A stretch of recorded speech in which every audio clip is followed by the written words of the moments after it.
Happy. I'm so. I think this light is gonna do, right? I'm on a new spot. I moved. Everything is working great. Yeah, this definitely helps. A little bit more light, right? It's a little better. There you go. I won't touch it anymore. Yes, this is Flexi. Her butt, at least. I'm on a new spot. I'm still decorating. Everything is a mess. Thank you, Fabienne, my love, mon amour. I was showing your progress today to a friend talking about like your amazing progress, and it's like it's so inspiring. I think we need to do some more pictures as case study with yourself. But I digress. We'll talk later about that. So guys, let's talk about what we kind of where we dropped off last week, right? We talked about how to stop stopping. And a lot of the times we stop stopping because we derail. And when we derail, we feel like, what's the point in getting back on it? And the point is, it's not exactly the topic of today, but I think I'm going to start like this. The point is, and I've often talked about this or actually thought about this, even like at the beginning of my journey. And after I achieved a certain physique, I've always thought like, because people would ask me, how long does it take to get to where you are? Like, what's the journey like? Is it worth it? And my thought process was always like, well, the time is going to go by anyway, right? It's not like if you don't put effort in, the time is going to go by. So 5 years are going to be 5 years, whether you work on yourself or not. Um, it's been 10 years of my journey here in America. I could have spent that same time in Brazil because I thought, it's just too much work moving countries and starting a new life after I have everything settled in Brazil. But 10 years passed and here I am, happier than ever. Had I stayed in my comfort zone, I would be so, so miserable. And the same thing is with our physiques. Oh, how long is it going to take for me to see results? The time is going to pass. What does it matter if you see results in 3 months or in 3 years? 3 years from now, the only thing that's going to guarantee to change is you're going to be 3 years older. So would you rather be 3 years older in a better spot physically or in a worse spot? And that's the tricky part. That's why a lot of people they miss the mark when it comes to timing and when it comes to getting your results in and it comes to like putting the effort in. And now bringing that back to the topic of today, which is like what to do when you went cray cray on the weekend, when you party too hard, whether there was alcohol involved or not. Thank you, Chrissy. It's really true, right? Time is gonna pass. It's the same thing like when you think about finances. Like Lily has been comparing fitness a lot with finances. It's like the time is gonna pass. Am I gonna end up 10 years from now investing, let's say, $10 a week? Am I gonna be in a better spot than if I don't? Because we think like, oh, $10 a week, that really doesn't make a difference. In 10 years, we will. In 10 years, it will for sure. Not 2 weeks from now, it won't. But it's about the long term, right? Um, So what to do when you party hard, I myself enjoy some partying. So I've mastered getting back on track. And by party, I don't mean just like, just going out and drinking and getting off rail. I mean, anything that you do that you kind of offset you. Let's say, excuse me, you went on vacation with the kids and then you kind of lost yourself. Or for some people, losing track, it might be actually not working out at all and not eating rather than eating too much. That also can offset you quite a bit. And so, what to do? Today, we're going to talk about what to do in situations like that.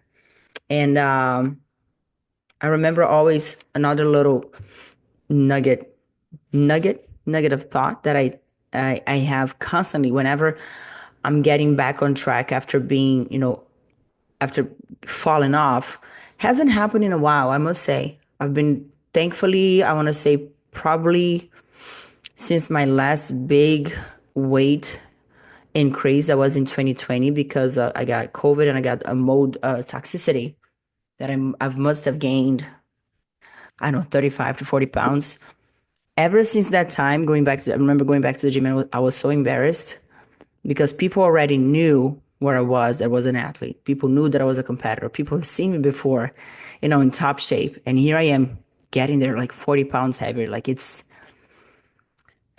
requires a lot of balls to step in the gym that you were the one time like most looking women in it, or you were, the athlete, or you were what other women looked like and looked up to in order to just get in just like a regular person, overweight, a regular overweight person.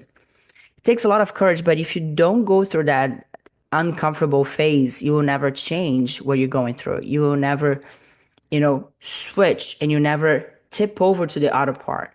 And like I said, once you understand that nobody pays your bills, nobody has nothing to do with your life, you're just understanding like, you know what? I don't care, because if I don't go to the gym, or I don't put a certain outfit, or don't do certain things because I'm embarrassed, I'm forever going to be in this condition. And that benefits me in no way, shape, or form. And I'll be damned if I let other people's opinions of me dictate where I'm in life. Right? Right.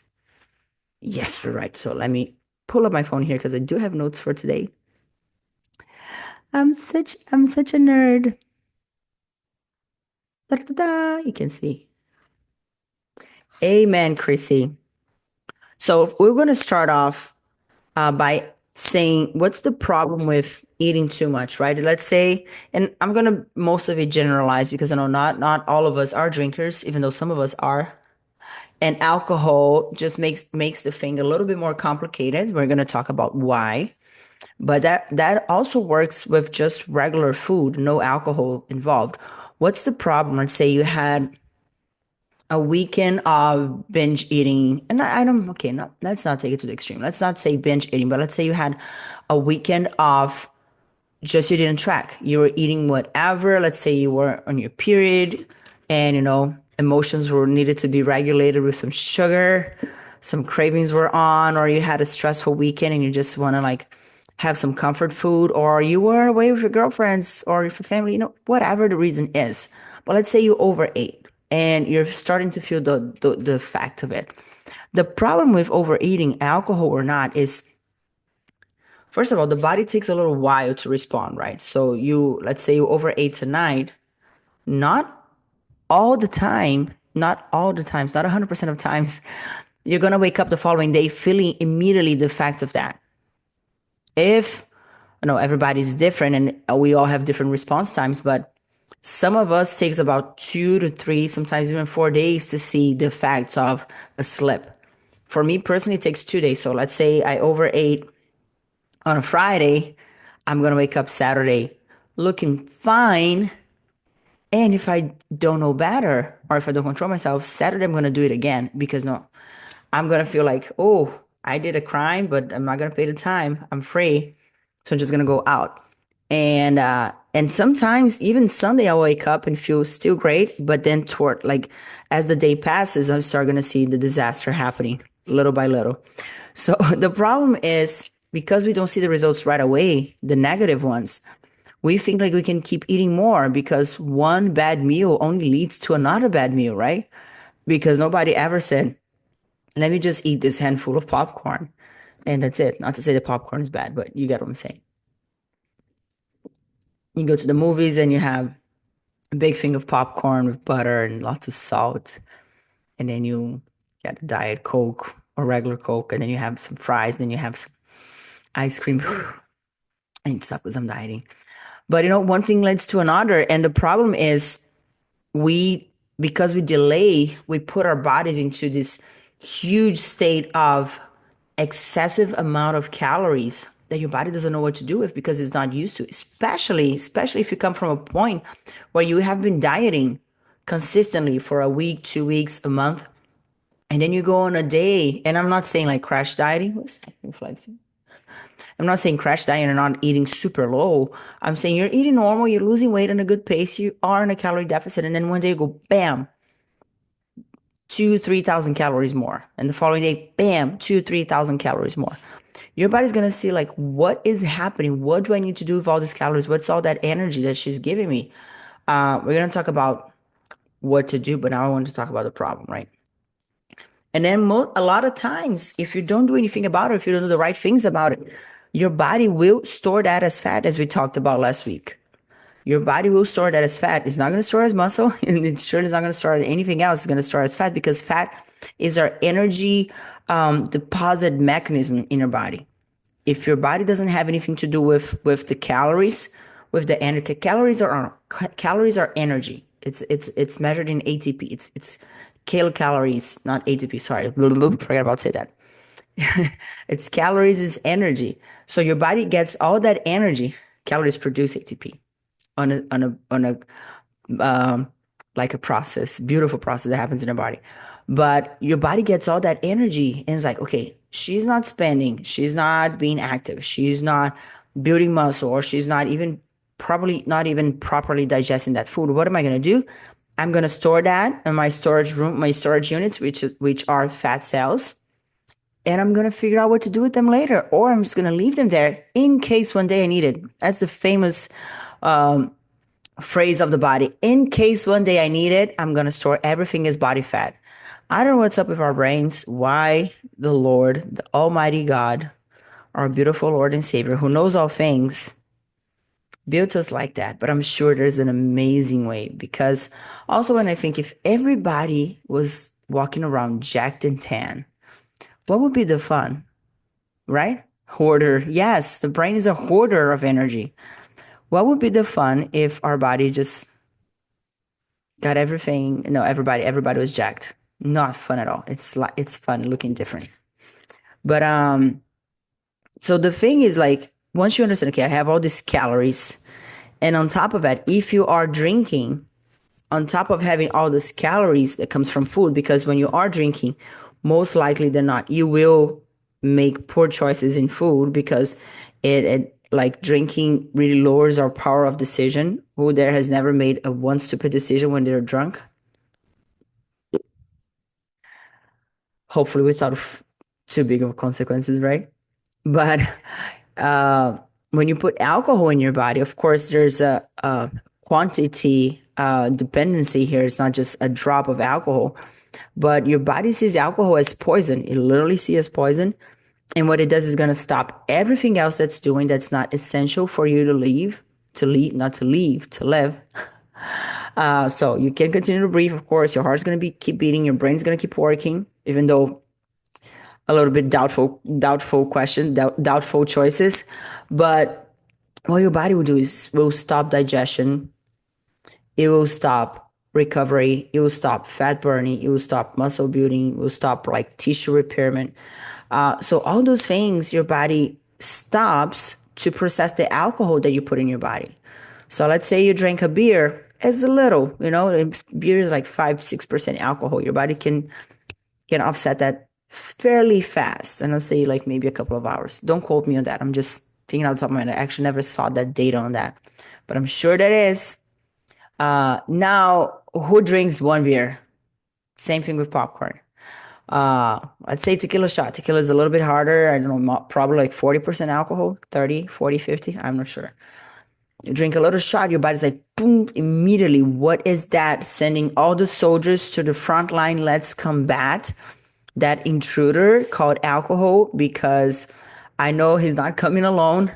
So the body stops all the things. So all the systems you have, they get harmed because your body needs to, take care of things first. And that only helps with the process of storing body fat, because let's say you're in the middle of a digestion process, which most likely, most of the times when we are drinking, we have already eaten something, because there's that popular wisdom, like let me stuff my stomach so alcohol won't hit me that hard, and that is true, because you have insulin spikes. It's just alcohol is processed better from that sense, so not getting you drunk. But your digestion will be impaired. It will be, if not even paralyzed. So what's going to happen with all that food you're eating? the hoarder mechanism is going to get into action. You're going to store all those things as body fat. So that is going to be a disaster in a few days from when you drink. And also always remembering it's a dose dependent thing. It's not just any quantity of liquor, but of course, the more you drink, the more it's going to take for you to take those things out of your body, you know. And ladies, today I'm going to try to be a little briefer because I understand last time I got too excited. I don't want to make this thing too long unless we start, going to topics that are too long. So I'm going to do a little more like an overall panel. And if you have deeper questions about the subject we talk about, so I'm going to try my best to keep it to 30 minutes. Try. So, okay, how to fix it? We saw the problem. Now, how we're going to fix it? And we're going to attack from the 3 lines of attack that Amanda Lifestyle stands for: training, nutrition, and mindset.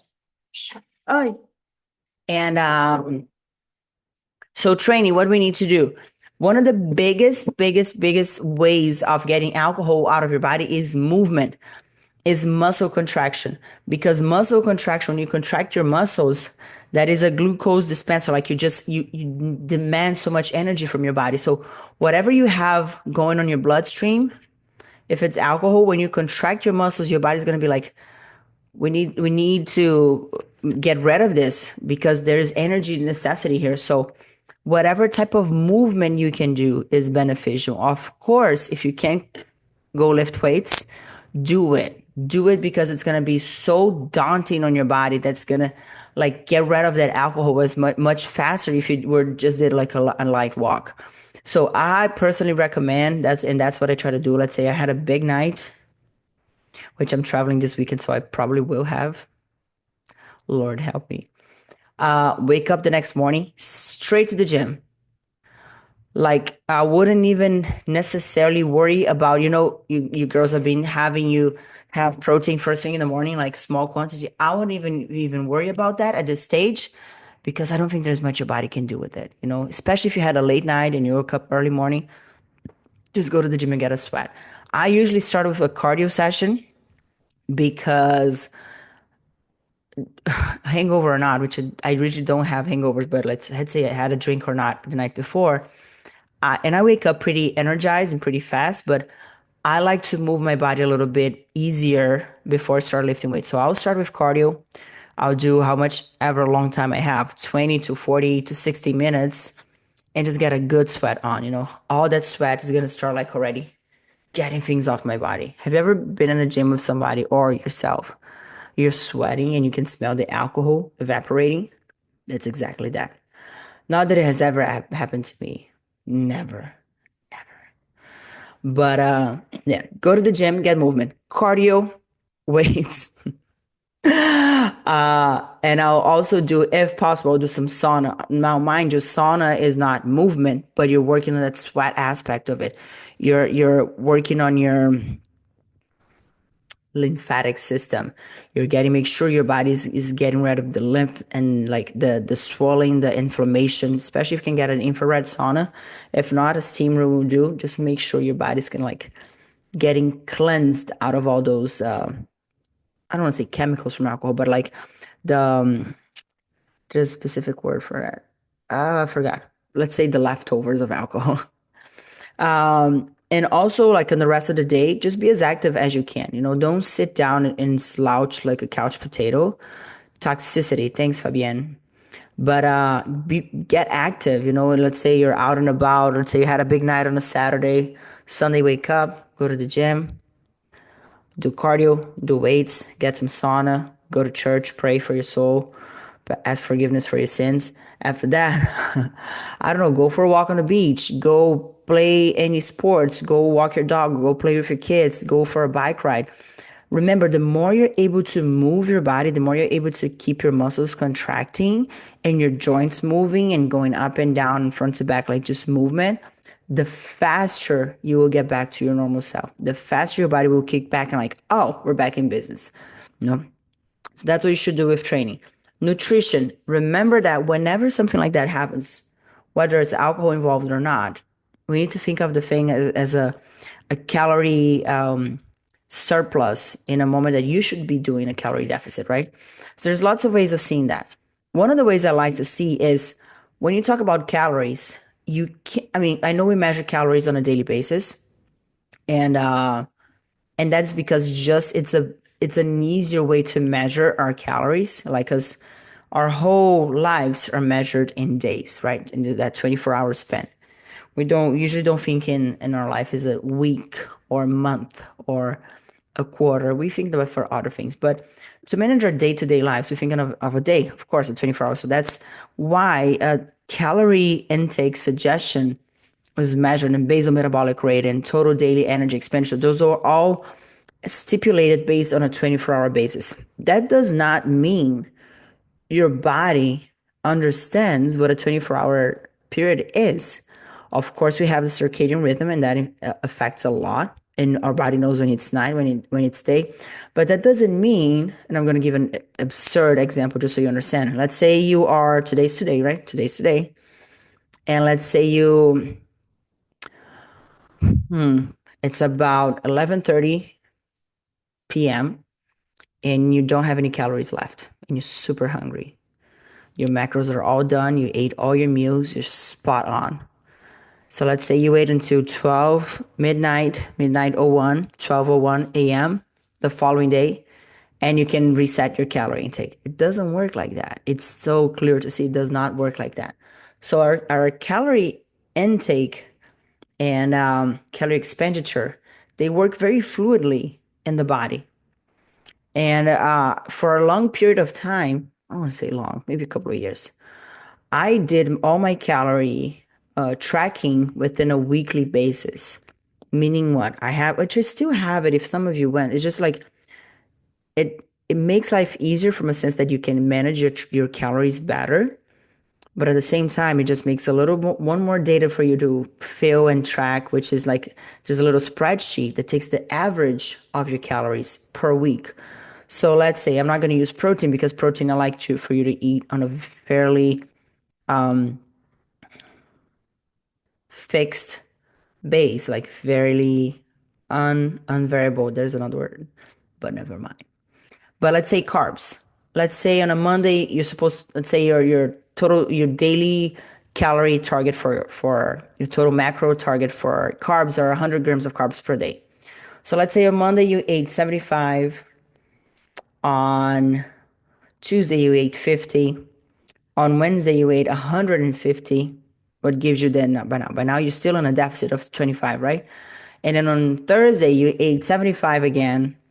And then on Friday you ate 150. If my math is right and my brain's working, that was probably an average of 100. So even though you went up and down a few days, on an average, you're still within your macro set point. Having that in mind, so that's just something you can do, okay? Normally, you don't need to be party. Just say one day you feel hungrier, just reduce your calories a little bit the following day. But let's say you went out Friday night and you had a big, massive party where you ate probably twice as you should eat on a daily basis. What could you do Saturday? Technically, I'm not saying that, okay? You pay attention. I'm not saying to do that. I'm not telling anybody to do that. But technically, if on a Friday you ate double the calories, on a Saturday you ate 0 calories, you literally fasted, by Sunday, by Monday, what your body should be normal because, and by calories, I mean your macros, okay, perfectly doubled. Because on an average, you're even. Make sense? So let's say, but then again, I'm not recommending anybody do that. So let's say the Friday you ate double your calories. One thing that I try to do, and I suggest my clients to do, it's okay, so Saturday, I will reduce my calories not by 100%, but I'll reduce them by 50% if possible. It's aggressive, but doable. And then on Sunday, I'll reduce another 50, and then by Monday, I'm normal. I'm even. Another thing that you can do a little less aggressive, more gradual. Let's say Saturday I reduce 25, Sunday 25, Monday 25, Tuesday 25. You already be back to normal. Now, that is only if you're being super, super, super adamant about your calorie tracking. What the body can do, our bodies are so amazing that it can processes little surplus of calories.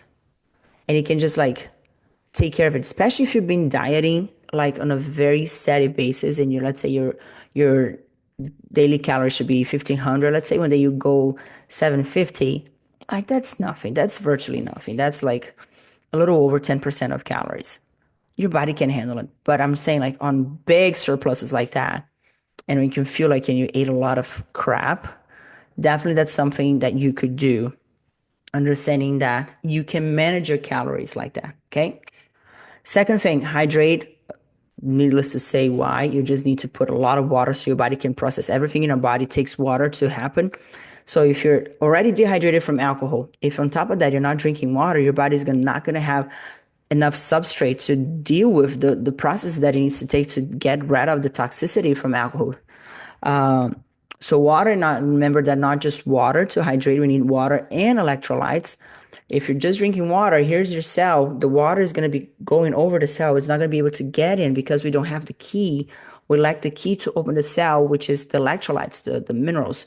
So if you don't have electrolytes, even a pinch of salt, sea salt, pink Himalayan sea salt, whatever, rich in mineral salt. This is not the refined salt. Get a rich in mineral salt, a coarse salt even, put in your water, start drinking. You're going to feel that like getting back to life because it's hydration. Remember, we're 70, 80% water. If you dehydrate that with alcohol and you're going to sweat, and on top of that, you don't drink water and electrolytes, you're going to be like a raisin by the end of the day.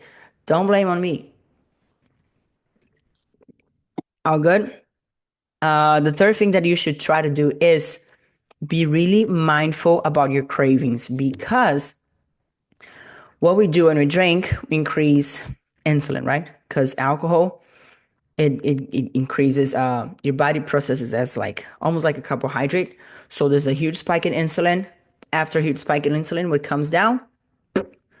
The valley. So huge spike, huge drop. When your body has a huge drop in insulin, which can even be dangerous if you're hypoglycemic, your body thinks, your brain also, the genius brain that we have, is going to think, I need something. I have this very low energy. I need something to pick me up. And that's either coffee, that's either sugar, it's another carbohydrate, or another drink. Oh, Lord. So you need to be really mindful of that because the following day you will probably wake up hungrier than usual. Now remember, that's just your brain trying to get back to life. That's just your brain trying to survive. Once you understand that, you're able to take a step back and like, wait, I'm not really hungry. I'm just tired. My body's like beat up. Maybe let me energize. Let me go to the sun. Let me do some grounding. Let me step on the grass. Let me step on the sand and let me hydrate. Let me drink a big pinch of water and give my body time to process what's happening because it's just so easy. You wake up, I vividly see images in my mind from all the times I woke up, like even when I was living, let's say, a much more intense party lifestyle, still working out, still competing, still doing all those things I'm telling you guys. But I used to party like a rock star because I used to work as a PA, and my bosses, they had a very agitated lifestyle, like they hosting dinners all the time, parties all the time. The social life was popping, and I was with them all the time. So from Thursday through Sunday, sometimes Friday through Sunday, I was out every single night. So I had to wake up. Sometimes I drank a little bit more than I should have. Sometimes I was able to handle myself well and not drink at all. But even the nights that I drank, waking up the following day, there were always treats from the local bakery at the kitchen. And I was like, damn, I'm already like, excuse my French, fucked up. Now I'm gonna still need to face those cookies, and I would tell you 5 times out of 10 I gave in. Yes, cookies. My brain's like, oh, sugar, salvation. But you can't, if you know better, which now you do, you're not gonna do that. You're gonna like, oops, get away from me, Satan. Get behind from me, devil. Get thee behind me with the sugar. So you just get rid of that and understand that maybe you leave sugar for after your workout if you're able to lift heavy. Got it? I think that's it regarding nutrition. One more aspect, your mind, the ruler of everything, the thing that we sometimes let it govern us, but we need to take hold of our minds because our mind, body, and spirit and soul. And when I talk about the mind, I really think about brain. Once again, I said the brain is always thinking about survival. So a lot of the things that we go through and that we automatically do is our brain thinking, how can I survive this? I feel like I'm in danger. Well, first, you know that you're not. You're not in danger. So there's that. And try to understand that your brain is going to do whatever you tell you. It might keep sending signals for you to go to the easy route, which is the cookie. But if you tell them, like, no, I don't need a cookie, I need to go work out. And then eat a nice breakfast and maybe, just maybe, eat half a cookie. Okay? If my calories are not too bad. Got it?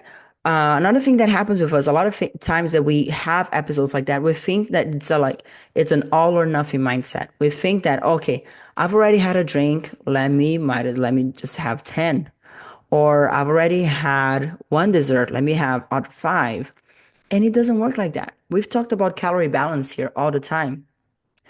It's not because you ate, let's say, 100 calories more that your life is completely fucked. It's not.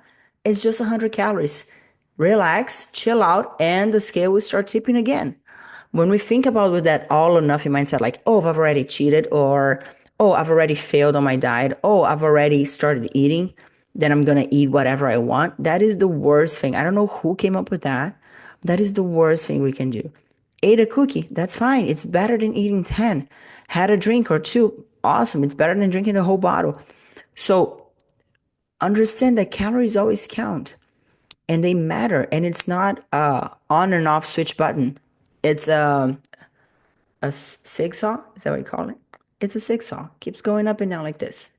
Okay, so it's different if you're like just a little bit tilted or if you are completely tilted. So have that in mind. Second thing, or my notes. The body takes a while to show. We talked about this at the beginning of the conversation. Body takes a while to show for the bad, and it takes much longer to show for the good. So sometimes when we start trying to like kick back, we feel like so discouraged because we don't see results. Well, relax, they're coming. We talked about this last weekend.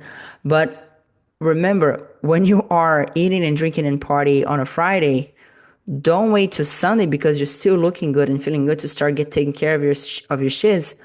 Start as soon as possible because probably by Saturday morning your body's not going to show much. So if you repeat on Saturday what you did Friday, you're just gonna have double the trouble. And once again, guys, you know I'm not saying no, don't party. I miss party. Wee. But just know how to do it. Thank you, Fabiana. I used to have that mindset of giving up. No more, no more. Well, I know you don't because you wouldn't be able to have results like you did by having that mindset. Another thing that's connected to that, and is the third thing that happens with our mind, is like we tend to think when you wake up on a Saturday after an episode like that, we tend to think that we failed or that, we're weak or that we're not able to keep a diet or that we're not able to resist temptations. And that is the devil. No, does not come from God. I'm dead serious. That is the devil whispering lies to your ear. Do not listen to that crooked guy. It didn't fail. You chose. You chose to eat what you ate. You chose to drink what you drank. It was a choice. There's absolutely nothing wrong with choosing that. We're all grown ups. We need to take ownership of our choices. Once you start understanding that absolutely nothing you put in your mouth is against your will, that you have 100% dominion over what you eat or drink, you start seeing like, oh, unless somebody ties you up, opens your mouth and put things and makes you chew and swallow, you have a say. Even if you are at a family gathering and you feel like compelled to eat something you don't want, it's still your choice. I'm not saying don't eat it. No, sometimes you're more impelled to eating something you don't necessarily like for the social reasons. It's okay. It's not the end of the world. It's still a choice. So you need to understand that it's a choice. Nobody's doing this for me. I'm doing it to myself. Therefore, I'm going to wake up the following day like a grown up, take ownership of my choices, and move on.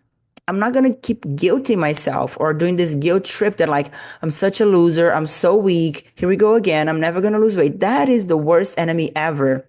Chris is saying with the right knowledge, it helps to set the mind on the right path. Thank you, my love. Appreciate it. I'm glad you're enjoying it. Got it? That for me, once I understood that, even with binge eating disorder, for me, it changed the game. I'm like, I'm not a victim. I'm making those choices myself. So I'm going to just start choosing differently. And once you wake up, of like, oh, I chose to drink a lot on a Friday night. Maybe I will choose differently tonight. So have that mindset. You're not a failure. It's a choice. But if that choice is not serving you anymore, choose differently. Last but not least, understand that in order for these things to work, which you both understand so well, it has to be sustainable. We can go on diets and training programs that are temporarily extra hard or demanding and challenging for you, but not on a long period of time. On a long period of time, it needs to be sustainable, it needs to be enjoyable, it needs to be pleasurable. You need to be eating the food you like, you need to be drinking the drinks you like, you need to be enjoying your lifestyle. When you have that, you're not going to need to cheat on your diet as much. I don't need to cheat on my diet because I eat cookies almost every day. Now that I'm getting a little bit more serious because I'm going to step on stage, I don't need to as much. Makes sense. But when I'm just chilling and keeping my maintenance, I can eat a cookie every day. Patience is the key to have this balance. Exactly, my love.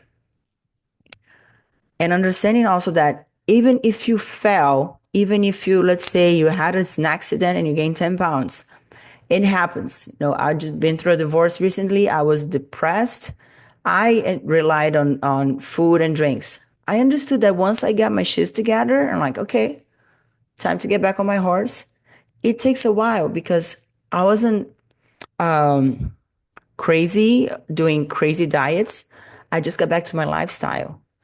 And it's okay to take 2, 3 weeks to feel like yourself again. Of course, we want it to be on the following day, but that's aggressive on the body. And we don't need aggressive, we need sustainable. We've done a lot of harmful things to our bodies already. We need to tell our bodies it's okay. I'm taking care of you now. Okay, and that's a wrap. I will shut up. Boom. My boom. Open to questions. The room is open for questions, ladies.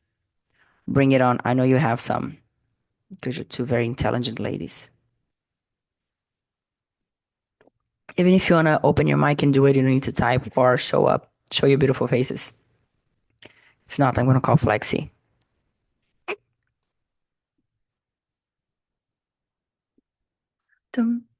Or I will do worse. If you don't have any questions, I'll start singing.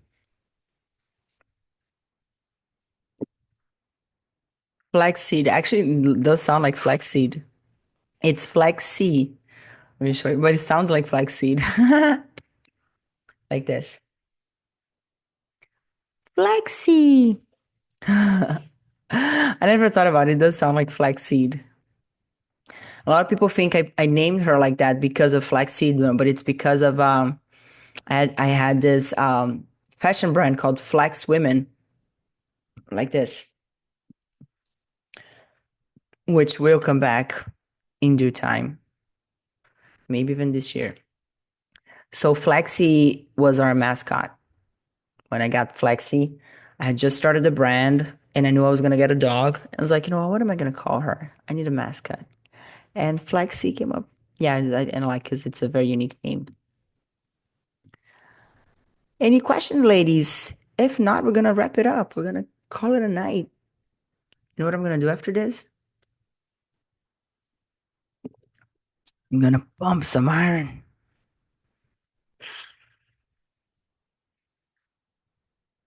Chrissy, this shirt, I had it done last year.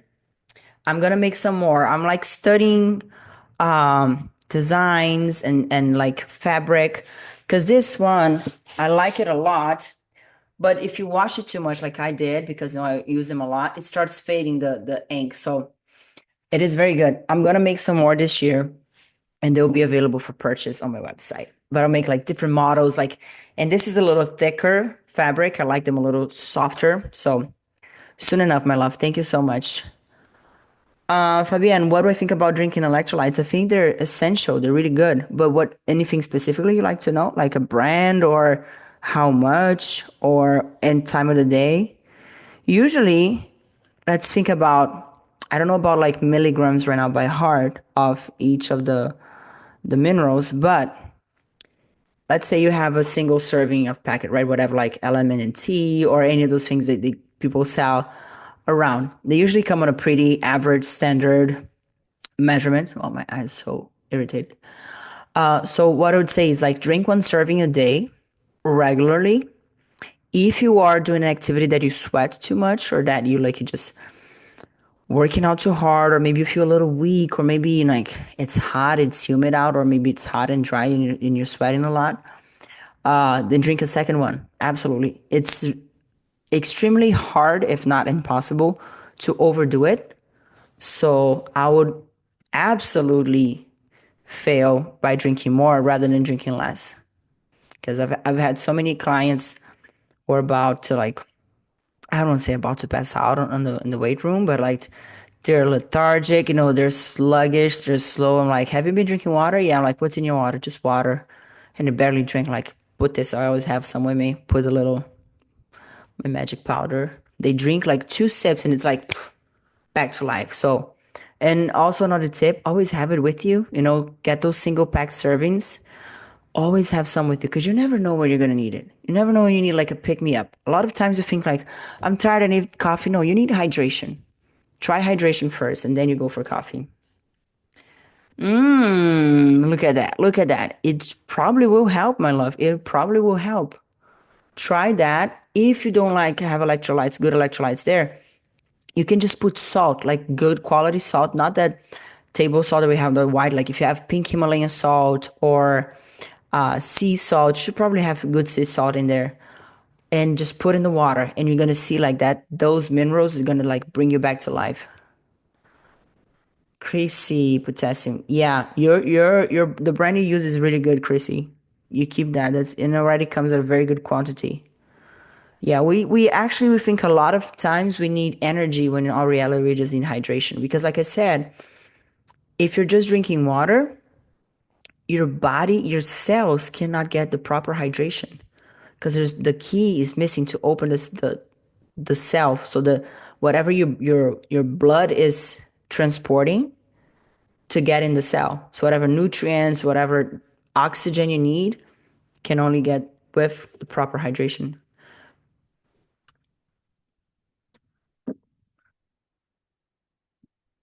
Let's talk some we'll find you some brands, Fabienne. When are you coming here next? Or maybe let me know whatever brands you have there. I'll take a look at them and see what's the best option for you. July, it's so close. I want to get back to DR in June. Maybe you could go. Maybe you could go. There might be first time news. There might be a fitness retreat in Dominican Republic in June. Maybe. If there is, you'll be the first ones to know. Any more questions, ladies? Chrissy, no, not this month. In May. So the WBFF is doing their first ever swim week edition, and it's gonna be May 31st. Once they have the ticket link and all of that, I'll send you. It'd be lovely if you could come. Sandy's gonna be there. I'm gonna be there. Some other of my clients are gonna be there, like on the catwalk. Maybe it's a good introduction to the WBFF for you. And I don't know if you saw, but the world's competition is August 9th. So we have about 17 weeks. We need to talk. We need to talk. It's gonna be amazing. Super close, I know. That's why I'm drinking this yerba mate. Let's see if this have any. Have you girls drinking yerba mate? This is actually, I know yerba mate is really good for you. So one little thing is has 120 milligrams of caffeine. It's like 2 shots of espresso. Espresso. I don't drink coffee, so this is good as a recommendation from a client. Zero sugar, my love. Zero sugar.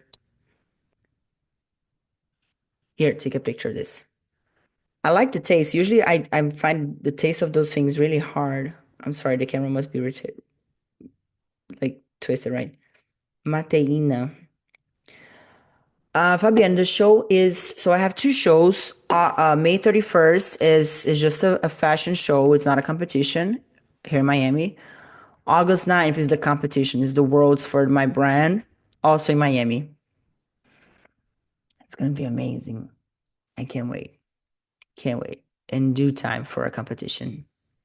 It's been 2 years. The shreds are coming. It's gonna be awesome. Any more questions, ladies? I like this. We come here, we hang out, we talk, we catch up. I'm loving this. Thank you for being here, by the way. Really appreciate you girls your time. I know and in a time of life and world that time is so precious, I really appreciate your time for being spending here with me. Honest, from the bottom of my heart. Okay, we're gonna call it a night. If you'd like any more topics or like anything for me to dig deeper for next week's episode, send me an email or even like on the messages on the app, okay? I still don't have anything out of my mind, but I'm sure something will come up. And we'll see you next Tuesday if I don't see you first. Thank you, my loves. God bless you. Have a great night. Bye.